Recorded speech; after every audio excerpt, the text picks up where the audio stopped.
Hey guys, my name is Max Convexity. Thanks for tuning into my channel. I appreciate you guys for being here. I have a great video planned out for you today. I tried to shoot it yesterday several times and just didn't work out. So I decided to get up first thing this morning and give it a try. All right, it's called Know What You're Investing In. This is going to be a refresher course on covered call ETFs, more specifically covered call ETF strategies.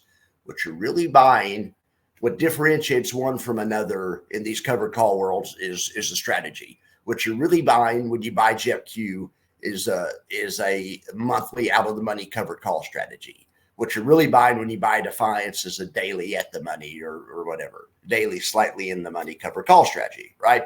Okay, that's what it comes down to. But if you know how the strategies work and know what they do different from other strategies, then you won't be surprised and you can do a better job allocating your portfolios, the whole idea.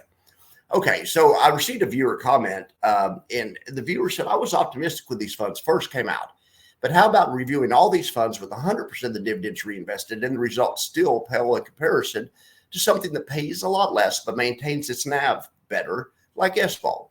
Stop adding more and more tickers until there's some consistency in the overall returns. These funds went from boom to bust. They go down fast while they struggle to regain traction going back up. That is correct, and I appreciate that comment. SVOL is a great fund. There's nothing wrong with SVOL. It's kind of low powered. It doesn't have the results over almost a year that my favorite funds, Triple QI and JEPY do. JEPY and Triple QI are curb stomping SVOL. Not just by a little bit. Look at the total return. It's 30%. It makes another third more money. So it just depends on what you're looking for. I like funds that make a lot of money. I like funds that have a lot of total return and a lot of yield. SVOL is a great fund because it's lower risk, and that's what we're going to talk about in this video. You can take a fund that has lower risk, and you won't make quite as much, but also you won't lose near as much. And SVOL is the safest fund out there. Out of all the funds I'm talking about today, even though I'm dogging on it a little bit right here, it's mathematically, not my opinion, math, the number one safest fund out of any of the funds I'm going to mention today. So, but there's a cost for safety is my point, right? And I want to show I didn't cherry pick JEPY, which is the other Defiance fund, also beat it soundly without reinvesting dividends. I never look at reinvesting dividends. 12.5 to 10.3%. It's 2.5%. It's 25% curb stomping. SVOL is a great fund. It's just low powered. There's nothing wrong with it. It's less risky. So generally, there's two types of funds. You have the high risk and high reward funds. So those would be like BALI, JEPQ, GPIX, GPIQ. Those funds, when the market's up 2%, those funds are up, 1.8%, just killing it. Sometimes up 2.1%, sometimes up more than the market here or there. Okay, but those are the funds when the market's down the most on the buffer report that are catching all the downside. The market's down 3% and this fund's down 2.94% or something. Happens all the time with these types of funds. Okay, so the less risky ETFs would be SVOL.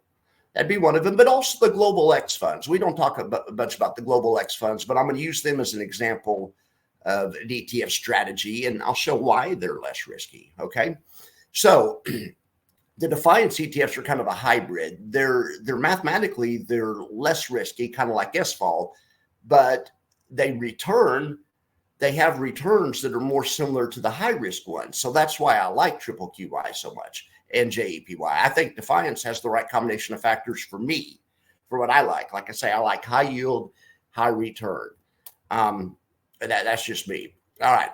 So on all these covered call funds, even the Defiance ones I like so much, or even SVOL, or that my viewer likes so much, you're giving up something. The key is understanding what you're giving up. I have to be all right with what I'm giving up on Triple QI, and they have to be all right with what they're giving up on SVOL. Okay. So when you get into the strategies of covered call funds, the strategies themselves can either enhance yield or it can enhance return, total return, but not both. And we know this just from watching ones. The ones that have the super high yield, lots of times have the bad total return. But lots of times the ones that are, safer, more moderate, do a little bit better on total return. but they don't pay as much of a dividend. And everyone goes, yeah, that I like that one. Yeah, true. That one's nothing wrong with that. That's a great fund. Those are good funds. Okay, so there's no perfect combination of factors, unfortunately, or we just make one ETF and everyone would buy it. But there's an ETF out there somewhere that has the proper risk and return characteristics for you and your portfolio. Okay, for my viewer, SVOL is perfect for them, and that's awesome. The safer ETFs aren't just safer because I'm telling you they are. We can measure them using math. So let's go look at that real quick. So I pulled a little correlation analysis, not really so much to see the correlations, but that's interesting too. This is a correlation table over here, but to see the far right column is the annual standard deviation. This is a very typical mathematical measure that people use to measure volatility. There's other ways to measure it. This isn't the only way, but it's kind of a standard way. So, and it's easy to think about because the numbers that it outputs would basically, people are familiar with, people that trade stocks and people on my channel are pretty familiar with the VIX, or the volatility index. A volatility index of 10 or 11 or 12 is low volatility. And that usually happens when the market's in an extended, up move. But then volatility of 25, 30, 45, 50, whatever, VIX of that level shows up usually when the market's pulling back. Well, anyway, we can equate these numbers also with the relative safety. So with VIX. So here's the spider, and they have an average. So it's a SPY. They have an average VIX of 11. This was done over 60 trading days. So we'll do it over 120 trading days. View correlation. Maybe make it more significant. Okay, we'll call it 11. Okay, so SPY's VIX is 11. That means, and what that really means is it means in a good year, it might be up 11%. It might be down 11%. It could be up more than that, but that would be the most typical type year. Okay, so just think about it for comparison purposes. The one right below it, which is SVOL. Okay, what that's telling you is in the same good year, SPY's up 11%, 10%. SVOL will be up about 4%. It has about half the volatility, so half the risk.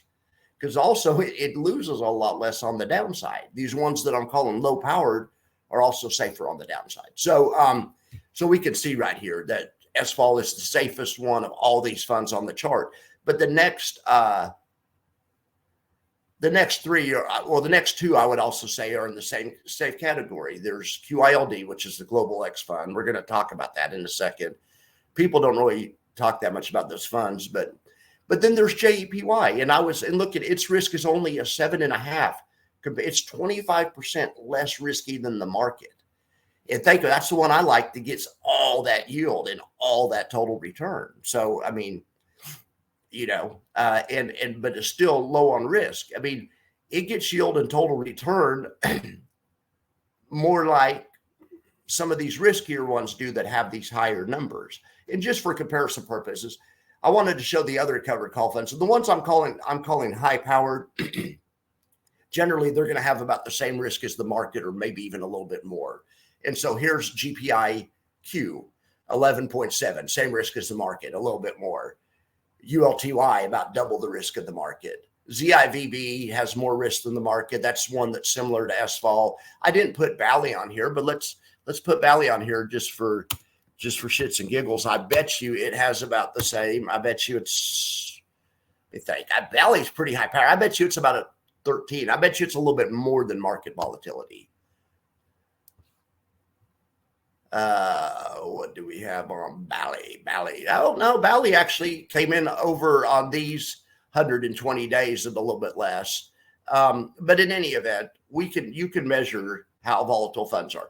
The other thing is, even if you don't pull these correlations and pull this standard deviation number, you can also know just by the fact of knowing how they sell their options. Are they monthly, dailies, or weeklies? Are they out of the monies or at the monies? That's all you got to know. You know those two things, plus another one or two things, and you can kind of put the picture together. That's what we're going to look at.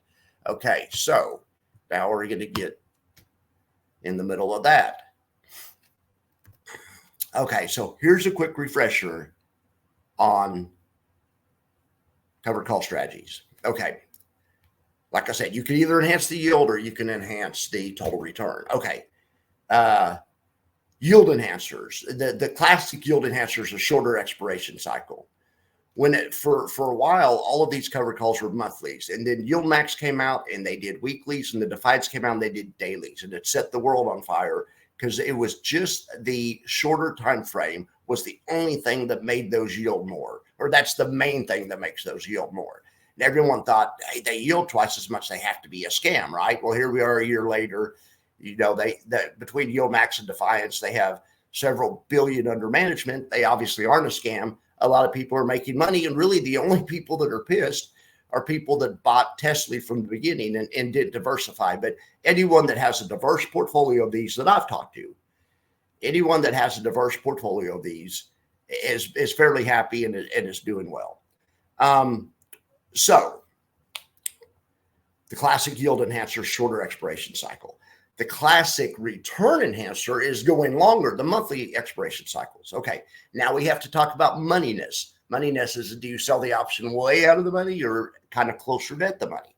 Okay, way out of the money, that's a return enhancer. Okay, well, that's what a JEPQ does, and Bally and FEPI and all those ones. They sell monthly options way out of the money. Perfect, right? Okay. The closer you move to the money, it becomes a yield enhancer. Defiance sells options that are a little bit closer to the money, and really so does Yield Max. Now, they also sell options that expire quicker, so that has to do with the closer to the money, but basically shorter expirations, closer to the money, or even if a fund does an at the money strategy like Global X, total yield enhancer. It's just all about grabbing that yield. You're doing it at the cost of return, right? You can't get both. You can either enhance yield or you can enhance return, you know? All right. If you do a covered call, otherwise just buy the stock and you have full return. Okay. Just buy the stock. But these are for people that need income. That's why it's so important you need income, because with covered calls, you give up something. So if you're giving up something for something you don't even need, you have a job, you're making 300,000, keep all your money in growth. You don't need income. Okay. I mean, maybe a little income, maybe some income in bonds and some covered call funds, like for diversification purposes. But you don't need to load up on these funds so you can live off them. Even though in theory you could probably do that. All right. So out of the money plus expiration, plus monthly expirations ticket for total return. All the gray funds have that. Like I said, FEPI, weekly and daily are yield enhancers. Okay, so now let's talk about Global X real quick. Global X let's talk about their strategy. They do monthly options. Great. Okay. They do at the money. So the monthly is a return enhancer for sure. The at the money is a yield enhancer. So what they have is they have a pretty nice mix of a fund that is pretty safe. And I didn't really realize it until I thought about how they put the two factors together. And this fund has been around forever. And you do talk to people that like it. It is steady. So, and I think that would explain it. I think Global X could have gone for more the high-powered route if they would have used the far out of the money options. But whatever, their business model is, we're just going to grab that yield. So, and the fact that they use monthly does help with the total return. So it's a nice combination of factors. Okay. So most ETFs are monthly out of the money, full bore bullish. The riskier ETFs are designed to do better in a bullish market. All right. I already talked about this on the last slide, but Global X, they enhance yield and total return at the same time. And that's kind of an anomaly, right? All right. Let's just talk Roundhill and Defiance now. Okay. Because Roundhill and Defiance, what do they have in common? They both use daily options. Okay, so between the two of them, we don't have to compare a daily option strategy with a monthly option strategy. If we compare Roundhill to Defiance, yes, Roundhill and Defiance are always going to be safer because they're going to have higher yield. The yield is what provides the safety. Okay, so when you're doing covered calls, no matter what strategy you do to create a yield, it's the yields provide the safety. So if you don't know anything else, if you don't know out of the money, you don't know at the money, you see two funds, and they're both in the daily time frame. and you see one like Defiance that has twice the yield of the one like Roundhill, without knowing anything else, you know Defiance is safer and lower powered, and it's going to do worse on the upside because it has more yield safety between the two of them. Even though Roundhill's still plenty safe between the two of them, Roundhill's we would expect to get more upside without knowing anything else, without understanding how the call spread works or anything else, or how the timing of it works. They sell their options at different time. You could just look at the return. Roundhill's paying 20, the Defiance is paying 45 if we're looking at JEPY and XDTE. Okay, so that tells us, without even getting in the option nerd stuff, that tells us right there, it gives us a good clue what the outcome is going to be. If you want to know how to figure it out the other way too, we're going to talk about that. So they're both selling daily options. So they're both safer and should drop less in a bear market. However, one of the differences in them is, well, it's the main difference also. In fact, it's the only difference. The difference that makes Roundhill pay half as much. They don't sell their option till the morning. Defiance, the market closes at 4 o'clock. At 4:01, Defiance sells their option for it to expire at 4 o'clock the next day. They sell 23 hours and 59 minutes worth of time decay, and they get X amount of dollars for that. Okay. The guys at Roundhill, they go home, they go to the bar, take their wives out to dinner or whatever, get a good night's sleep, come back in the morning, and then they sell that option. Okay. That gives the guys at Roundhill an advantage in one case. In the case the market's way up overnight. Okay. Let's think about that, because the selling the option is the short part of the strategy. So when you sell the option, you want to sell it when the market is as high as possible. So Defiance selling at the end of the day, that's fine. Market goes up another % overnight. Roundhill sells it the next morning. Roundhill sold higher than Defiance. Okay. So in that case, Roundhill is going to have better total return. All right. However, in a bear market, the exact opposite will happen, and Roundhill will do worse than Defiance. And I could show you an example of that. Defiance will do better in a down market. Roundhill will do better in an up market. And we can know that just by knowing how these strategies work, or not even knowing how the strategy works, just by knowing that Defiance has more yield. Okay. But of course, like I said, the drawback is JEPY generates more yield, but the yield impedes the NAV growth to a greater degree. Okay, so the problem with high yield ETFs, or really any ETF, is they're stuck with the strategy they file for. Okay, unlike a private trader or a hedge fund that could switch strategies fast and more efficiently, or even a family office or whatever, they can switch strategies on the fly. They're more nimble. These ETFs can't do that. They aren't designed to do that. But what they are designed to do is to allocate. So the person that runs a family office, the person that runs a hedge fund, or even that has their own account, can see, okay, boy, this next couple of years is going to look like this. So for this reason, I think maybe I want to get out of Defiance and maybe get more Roundhill. Or, boy, the next couple of years is going to look like this. And so maybe I want to get rid of both of them and get more JP Morgan or something. And we'll talk about, and I'll have videos. I always have videos comparing these funds to each other. But yes, depending on what's happening, in real time, these certain ETFs can be a lot more attractive than other ones. And that's why it's important to know. I mean, so XDTE, the other thing about when I was comparing XDTE and JEPY, not only are you trying to sell as high as possible, the other thing is you cut off the covered call cuts off all the upside at the point it sells the market at. So the fact that the market trades 24 hours, the market doesn't just trade from 9 to 4. But the guys at Roundhill let the market trade all night. Lots of nights it's up big. They also get an extra boost because they get extra return from not being capped. Defiance is capped 24 hours a day. Roundhill only caps from 9:30 in the morning till 4:30. So any movement that happens outside of that is can be a really good thing for Roundhill if it's a bullish up market, especially, and that's what we've seen lately. And of course, the solutions allocation. These funds aren't going to change on the fly, but you can. All right. And the other thing is, even without allocating, how about just picking 10 of these? There's lots of good ones out there now. How about having some SVOL for safety? And how about having some JEPY for yield? And how about having some JEPQ, the JP Morgan one, for total return? And how about mixing in some IWMY for yield? I think that's the way most people are doing it. That's the way I approach it. The strategies will go in and out of style, but the well-allocated, diversified portfolio never goes out of style. Okay, so now let's talk about this recent thing. XDT's been stomping JEPY recently. Well, we just talked about why it is.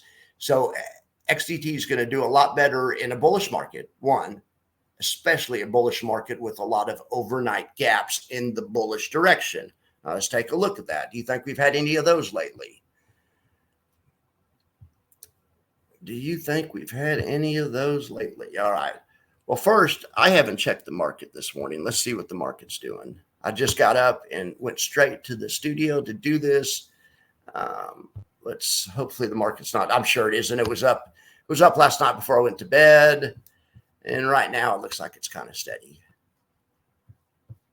Okay, market steady. So now let's look at the SPX and check out the overnight gaps. See if we've had any lately. Well, just between Thursday and Friday, we closed Thursday at 55.70, then we opened Friday morning at 5600.06. That's 36 points. That's 36 points. I'm trying to think of a way. 36 points. Think of it in SPY points.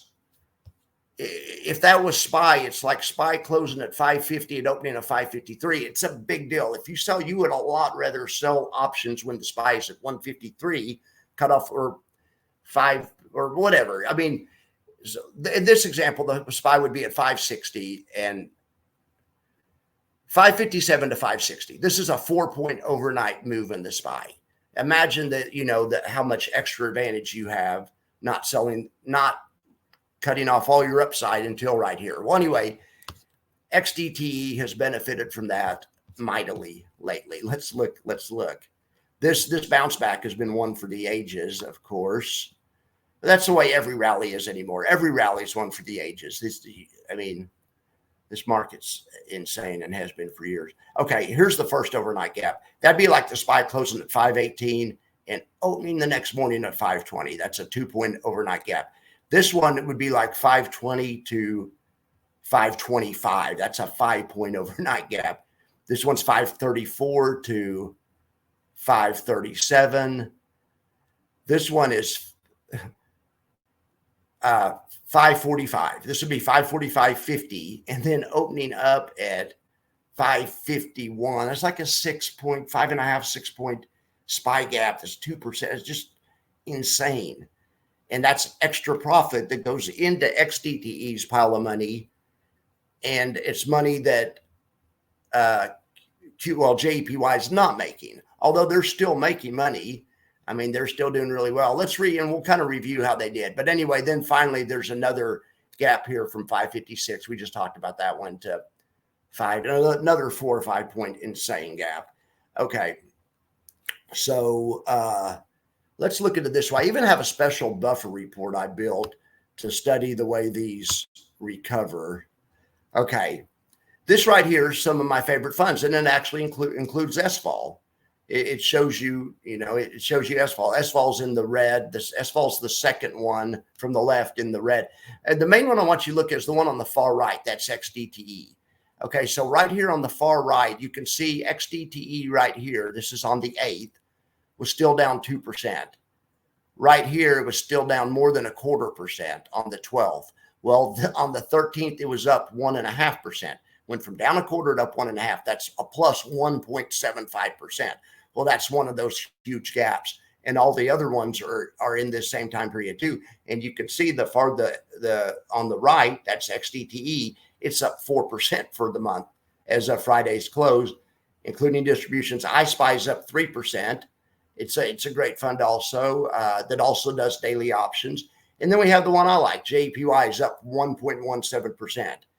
So by comparison, it doesn't look that good, but I would love, if you could make 1% every month, I mean, that's 12% a year. That's, that's really good. Most financial planners plan on 7 or 8%. They try to average 7 or 8. So if you can average 12, you don't go for 12. You hope to make 30 in some years, and occasionally you might have a losing year, but 12 is a great average. So I'm happy with the way JEPY performed, especially because it would perform, because it's going to, I wish it would have performed better. I wish it would have been like XDTE, but I know that it's going to do better in a down market, quite a bit better. Well, how do I know that? We haven't had a huge down market yet, but let's look at it this way. All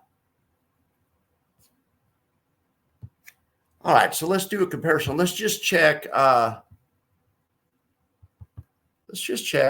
Triple QY against XDTE.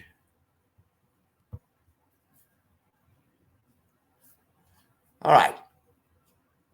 You can see lately, the equity curve taking off for XDTE. That doesn't surprise us. What I was trying to show in the down market, XDTE was down more. Let's check out QDTE and JEPY. All right. So this graph is what I would expect. Because JEPY has twice as much yield, has way more yield, not just a little bit more, a lot more yield. It's also going to have a lot more safety in the down market. And you can see it here back in March and April when the market pulled back, the Roundhill funds pulled back further than JEPY. Now, the other side is they recovered faster. And here we are, 4 or 5 months later, and they're ahead. So I'm not saying that Roundhill, which one's better, but it's just something to know. The Roundhill ones are going to drop faster, but also go up faster. And like I say, and we can see that in results. I see that all the time in results on these daily funds. The daily funds, almost any time I look, are always dropping less in down markets than the monthly funds. And, the ones that are more high powered, because I'm always looking for that. People love XDT. And, people love a winner. It's uncapped at night. It's great fun. But just be aware, it may not be the best for a bearish market. As long as the market's bullish, go for it, right? All right. Also, I was going to say, I just heard over the weekend, they announced some Roundhill single stock ETFs. And they're going to compete. I don't know about favorably, but they're going to compete with YieldMax. Probably will be favorably because they're going to be weekly payers. To some people, that's a big deal. I don't really get it, but that's fine. But I did want to mention, let's talk about these Roundhill ones really quick. This wasn't enough information to make its own video, but I wanted to talk about one thing real quick. Okay, so because it ties in with the other stuff we're talking about. Here's the funds right here if you want to see what the underlines are going to be. Apple, AMD, Amazon, Coinbase. They're the usual suspects. It's what you would expect. It's totally what you would expect, right? Okay, but now let's talk about this. So should these Roundhill funds just curve stomp YieldMax the same way that they're curve stomping Defiance in the daily ones, because these are going to be more similar to YieldMax? Well, no, and my answer is no, because the only reason they're stomping on Defiance is because of a timing variation. They're using daily options and they're selling the option later in the day. These are all weekly options. There's no daily options yet on stocks. If they go to daily options on stocks, and if they do the same strategy they do on QDTE and XDTE, yes, then in that case, they're going to be getting a lot more total return than YieldMax, but with weekly options that you don't really have the variation of selling the next morning. I thought about it, and you could kind of do something similar to that. It's kind of silly, but if a person, Roundhill, and I looked in the prospectus, and this isn't in the prospectus, but if they wanted to, they could say, okay, we aren't going to sell options till Wednesday afternoon. We'll sell options Wednesday afternoon that expire Friday once a week. That'd be basically the same thing they're doing with their XDT and QDT, not because they're selling options, but they aren't really selling. They aren't getting as much as they could. They're on purpose selling options in a way it's a little bit less efficient. But like I say, you have to know what you're giving up and give it up strategically. So I think they do know what they're giving up, and they're trying to give it up strategically. And I think Roundhill's doing a good job, because Roundhill's come up with a business plan where as long as the market's going up, they're going to have better total return than Defiance. So, I mean, I think that's kind of their business model. So, but in any event, I looked at this. It's very standard. Maybe I'll do a full video on it. Synthetic covered calls. It's the same strategy as Yield Max. Synthetic covered calls, sell weekly options. Like I say, they didn't mention in here they would just sell options Wednesday to Friday. But if they did it, if they did that, they would beat Yield Max on total return. But in a down market, they wouldn't be as safe. Why? And why is that? Well, because in a down market, you want to sell as many options as you can. The yield is the safety, right? The yield is the erosion. The yield is the depletion. The yield is the decay. But the yield is also good. That's what's hard for people to understand about it. The yield, good yield is good. Too much yield is maybe not good. It depends on your circumstances. Too much yield can interfere with your total return. Once again, so this all comes back to allocate. If you just have 20% of these in your portfolio and you have 80% in growth type assets, you're fine. And I mean, that's the whole idea, right? All right, so let's make sure I covered everything. I did want to say I don't get the appeal of weekly paying ETFs. I think it's probably people that are literally trying to live off these, and they want to pay they want to pay a different bill every week, which is cool. But that's not the only use case for them. But I just don't get the appeal of them. I hear people try to justify the weekly pay and say, yeah, they pay less, but they're going to make up for it with compounding. I'm excited about the compounding. Yeah, and I agree. You're going to make more money if you compound faster. But I know it's not going to make up the difference between 20 and 40%. It's not like you're going to be able to compound it, and that's all of a sudden going to make these better than Yield Max. So anyway, but this is you do you. XDT is great in a bull market, especially one with giant overnight gaps. JEPY will do better in a sideways or down market. And for sure, everybody, please consult your own planner. There's not one ETF for anybody, of course. If you're bullish and 20% yield is good to you, XDT could fit the bill. But so could SPY-T, which we haven't even spoke about today. So could FEPI. So could YMAX. So could YMAG. So many choices out there. Just understand what you're investing in and what you're giving up. If you have any questions, feel free to hit me up in the comments. And also, don't forget, you can always support the station at PayPal, and I really appreciate it. Also, don't forget to share, like, subscribe, all that other good stuff, right? All right. Well, I'm glad I finally got this video recorded. I tried like 5 times yesterday. I think this is a good one. All right, guys. Have a good one.